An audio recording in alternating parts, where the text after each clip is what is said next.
La prochaine question est en deux parties. La première partie est sur le plan physique et la seconde sur le plan psychologique. Lors des mouvements et des postures, il arrive souvent qu'on ressente des douleurs musculaires. Comment doit travailler l'élève avec ces désagréments? Alors, ce qu'il faut comprendre, un travail global, c'est très demandant. C'est très demandant, mais je trouve que ce travail qu'on fait, ça remet tout en place. Bien sûr, quand un muscle est court, vous allez sentir que ça vous fait mal. Quand il y a une crampe, ça va faire sentir mal. Ça veut dire, parce que quand le muscle est court, on veut l'allonger. Mais le fait qu'on l'allonge, des fois, assez souvent, les gens tirent, ils forcent. Ce qui fait mal, c'est de tirer, de forcer. Tout le monde essaye d'aller plus loin. On les voit quand ils veulent aller vers l'avant, par exemple, pencher en avant, ils veulent absolument toucher le sol. Ils tirent pour toucher le sol, assis sur le sol, les jambes allongées, les jambes veulent toucher leurs pieds. Mais c'est pas ça le travail. C'est pas ça. Chacun suit son rythme et le corps, on doit l'accepter. Vraiment, il y a un respect du corps. Tu peux pas aller plus loin que tu peux. Mais la beauté du travail, quand on respire par les jambes et les bras, il y a une douceur extraordinaire qui remet tout en place et que ça fait calmer. Mais les gens, au départ, ils ne savent pas. Pour arriver à cette étape, ils doivent apprendre qu'est-ce que c'est laisser respirer. Ils doivent apprendre qu'est-ce que c'est l'axe du corps. Ils doivent vraiment l'expérimenter, le palper. Il arrive à un moment donné, vraiment la beauté, mais moi là, j'en reviens pas. C'est quelque chose d'extraordinaire. Quand on respire par les jambes et les bras, ça veut dire qu'on touche l'espace intérieur, extérieur et tout ça va ensemble. Le corps, il va de lui-même, il va avancer. Mais il faut accepter, ne pas chercher le vouloir d'y arriver à quoi que ce soit. C'est de laisser respirer, de voir comment on fonctionne, parce que la beauté du travail, que même dans la vie quotidienne, on le voit avec les gens quand ils tirent, qu'ils forcent, ils veulent absolument qu'ils réussissent la posture. Mais réussir la posture, c'est pas de toucher les orteils, arriver très loin dans le mouvement. Normalement, arriver loin, c'est dans la souplesse de la respiration, dans l'accepter le corps tel qu'il est, et puis à partir de là, la personne va pouvoir aller plus loin dans la posture. Maintenant, sur le plan psychologique, tu dis qu'il faut travailler dans une attention vigilante et soutenue. Cependant, pendant les cours, toutes sortes de pensées nous viennent qui n'ont aucun rapport avec ce qu'on est en train de faire dans l'instant. Quelle attitude l'élève doit avoir face à cette agitation mentale?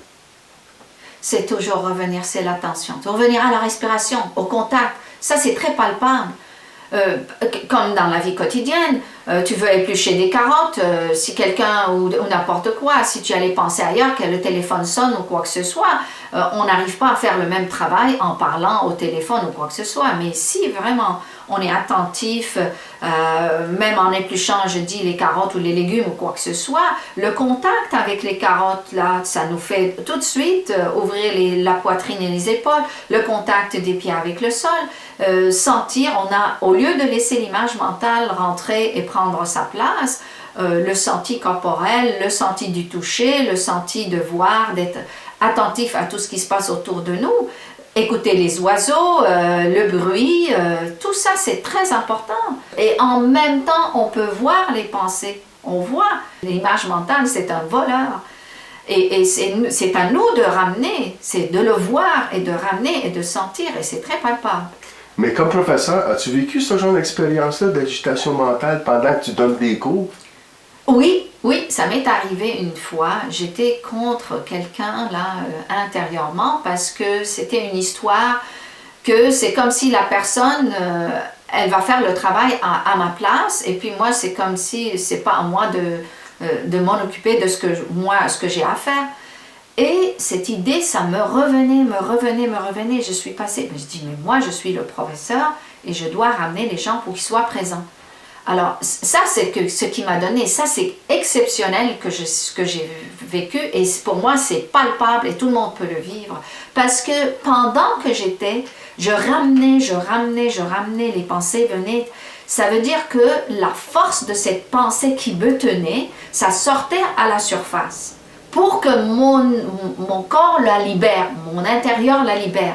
Et puisque je travaillais toujours à ramener au niveau du contact, au senti global et tout, il arrivait à un moment donné, après peut-être 1 heure ou 3/4 d'heure, je ne sais pas, ce qui s'est passé, que cette pensée qui était extrêmement forte, elle a arrêté, il n'y avait plus rien.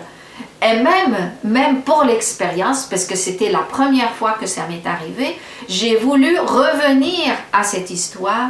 Je voyais tellement que j'ai besoin d'une force, la même chose pour la faire revenir. Alors quand j'ai vu ça, j'ai dit, ben, c'est fini, alors c'est clair et net que notre intérieur nous libère. Donc le senti global, le contact, de voir la respiration qu'elle coule par elle-même, que je respire par les jambes et les bras, ça nous libère, c'est nous-mêmes qui nous libèrent. Dans le fond, tu n'as pas essayé de bloquer quoi que ce soit. Tu as vu, tu as regardé, tu as laissé faire, en restant présent à tout ça. Une fois, j'ai entendu le Swami, je lui ai dit, moi je peux faire impeccablement le travail, disons un exemple, un repassant, je peux vraiment repasser des chemisiers d'une façon extraordinairement bien et tout, mais j'ai les pensées ailleurs.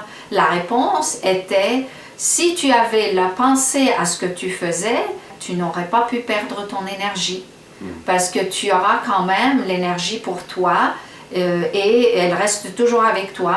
Normalement, au niveau du travail corporel, on n'est plus dans son axe quand on a les pensées ailleurs.